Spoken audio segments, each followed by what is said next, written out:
भारत देश के वासी हैं हम। स्वधर्मे निधनम श्रेयः पर धर्मो भयावह। हमारा धर्म जैसा भी है हमारा धर्म है। कभी भी दूसरे के धर्म की तरफ देखना भी नहीं चाहिए। सम्मान सबका करो, आदर सबका करें, ये मेरा धर्म कहता है। किसी से द्वेष नहीं है हमारा, लेकिन कोई यदि हमारी धर्म की तरफ आंख उठाकर देखेगा तो हम उसकी आंख को निकालने की भी शक्ति अपने जीवन में रखते हैं प्यारे। अपने धर्म की रक्षा के लिए अपने प्राण को भी दाएं हाथ की हथेली पर लेकर आगे बढ़ते हैं प्यारे। ये मेरा धर्म है, ये मेरा देश है।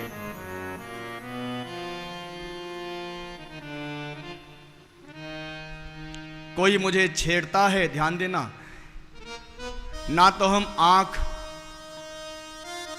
उठाकर जीते हैं, न आंख नीचे करके जीते हैं, बल्कि आंखों में आंख डालकर हम जीते हैं प्यारे। और कोई यदि मुझे छेड़ेगा, मेरे धर्म को छेड़ेगा, तो हम उसे छोड़ने वाले नहीं हैं प्यारे।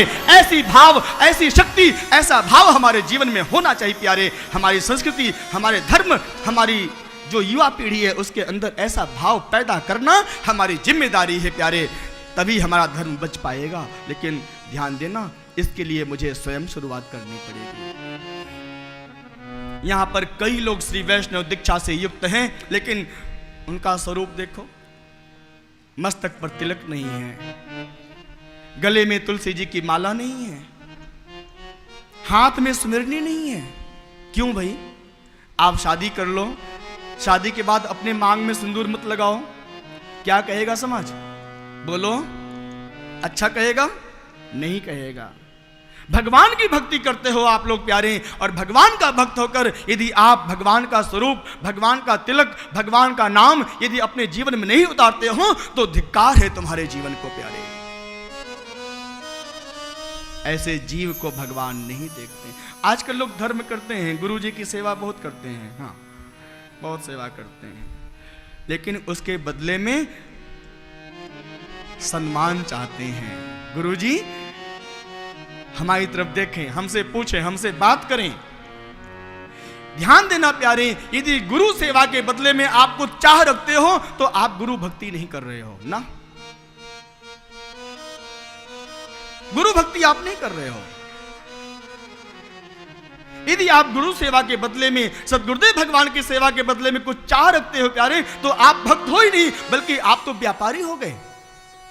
आप तो हैं, गुरुजी ने हमने गुरुजी की सेवा किया, उसके बदले मुझे ये चाहिए ना। सेवा करना है प्यारे तो श्री हनुमंत लाल जी की तरह भक्त बनो प्यारे, जो जीवन भर राम जी के चरणों की सेवा किए, लेकिन कभी भी किसी पद की अभिलाषा अपने जीवन में नहीं रखे प्यारे। ऐसा भक्त होना चाहिए हनुमंत लाल जी की तरह। गुरु सेवा के बदले में मुझे कुछ नहीं चाहिए, बस गुरु जी का आशीर्वाद, भगवान का आशीर्वाद। आजकल हम लोग थोड़ा सा सहयोग क्या कर देते हैं, हाँ गुरुजी, हाँ हमने किया है। अरे तुम कौन होते हो करने वाले भाई? हैं? जहां पर मैं आ गया शब्द, मैं कथा सुन रहा हूं, मैं कथा कर रहा हूं, मैं कथा करवा रहा हूं ना। उर प्रेरक रघुवंश मणि, हमारा जो धर्म है, हमारा कर्तव्य है, बस वही हम लोग पालन करें। ये तो बाबू साहब बन गए। हाँ गुरुजी हम आपके चेला हैं, आजा आजा आजा, आरती उतारो तेली, आरती उतारो हमारी गुरुजी। आजकल के भक्त लोग ऐसे ही है, मालूम है। एक बार एक बता दूं कि नहीं? अरे बोलो ना जी। अरे चलो अब बता ही देते हैं जी। एक गुरुजी के दो चेला थे, दो शिष्य, कलयुग के जो समय चल रहा है, श्री राधे। हाँ दो चेला थे।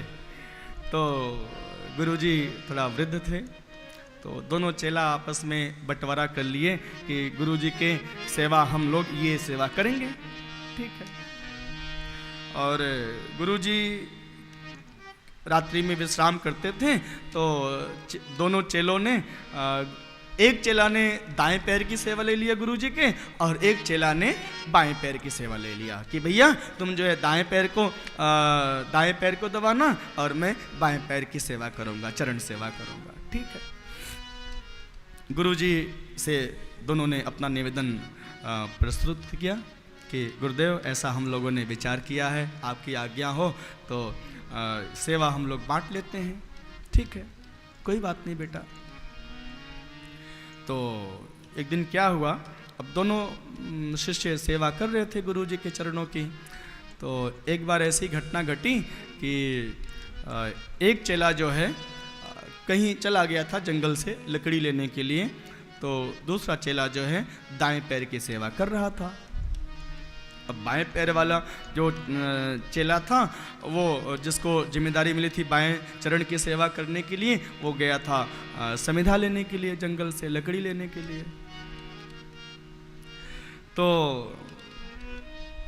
एक घटना घट गई रात्रि की बेला में। क्या कि गुरुजी थोड़ा सा करवट ले लिए दाईं तरफ,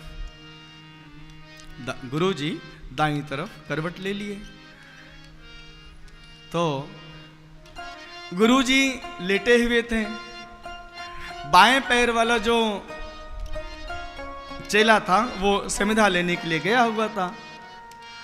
अब गुरुजी थोड़ा करवट ले लिए, श्री राधे, गुरुजी करवट ले लिए। तो दाएं पैर वाले चेला ने क्या किया, बहुत ध्यान से सुनिए। उसने कहा, अरे मेरे दाएं पैर वाले गुरुजी के चरण पर बाएं पैर वाले जो दूसरा चेला है उसका पैर आ गया है, जो वो सेवा लिया था उसका चरण आ गया है। तब उस दाएं पैर वाले चेला ने क्या किया मालूम है, एक लकड़ी उठाया, मोटी बांस की लकड़ी, और बाएं पैर वाले जो चेला जिसने सेवा लिया था उस बाएं चरण को उस दाएं पैर वाले चरण की सेवा करने वाले चेला ने उस बांस की लकड़ी से दे मारा। गुरुजी बोले, अरे बेटा ये क्या कर रहे हो? गुरुजी ये देखो, ये उस दूसरे वाले चेले का चरण है और हमारे जिसमें हम सेवा करते उसके ऊपर आ गया, ये मुझे गुस्सा आ गया गुरुजी। तब तक बाएं पैर वाला जो सेवा मिला था जिसको, वो चेला भी आ गया। उसने देखा, अरे अब गुरुजी थोड़ा, अब बाएं पैर में कष्ट हो रहा था तो गुरुजी बाईं तरफ लेट गए। तो बाएं पैर की सेवा करने वाला चेला ने क्या किया मालूम है, उसने भी लकड़ी उठाया और जैसे गुरुजी बाईं तरफ लेटे थे करवट करके और दायां पैर बाईं चरण के ऊपर आ गया था, तो उसने भी क्या किया, वही बांस वाली लकड़ी लिया जो अपने पहले हुआ था, और उसने बांस की लकड़ी लेकर दाएं पैर को लगा दिया बड़ी जोर से। गुरुजी ने कहा, बच्चों, मेरे प्यारे बच्चों, ये क्या कर रहे हो? अरे गुरुजी आप कुछ मत बोलिए, ये देखिए हम दोनों चेलों के बीच में, श्री राधे, हम दोनों चेलों के बीच में आप मत पड़िए गुरुजी। अब ऐसे चेला यदि मिल जाएं, हैं, जो पैर को भी ठीक से न रहने दें, बायां पैर का चेला दाएं पैर को मार रहा है, दायां पैर वाला चेला जो सेवा लिया था वो बाएं पैर को मार रहा है, फिर तो गुरुजी का कल्याण तो होना ही होना है जी। अब क्या करें? तो ऐसी आज ये कलयुग के चेले हैं। हाँ, मैं आपकी बात नहीं, आप तो बहुत अच्छे हैं जी। हाँ, नहीं तो कई लोग सोचते हैं गुरुजी हमारी आरती उतारे, गुरुजी हमारा सम्मान करें। जो गुरु सेवा के बदले में प्यारे कुछ चाह रखता है वो वास्तव में दास नहीं है, वो भक्त नहीं है प्यारे, वो तो व्यापारी हो जाता है प्यारे। गुरु सेवा के बदले मुझे कुछ नहीं चाहिए, दास वही है। आपको मालूम है सबसे कठिन क्या है? सेवक धर्म। सबसे कठिन यदि कुछ है तो सबसे कठिन सेवक दास धर्म सबसे कठिन है प्यारे।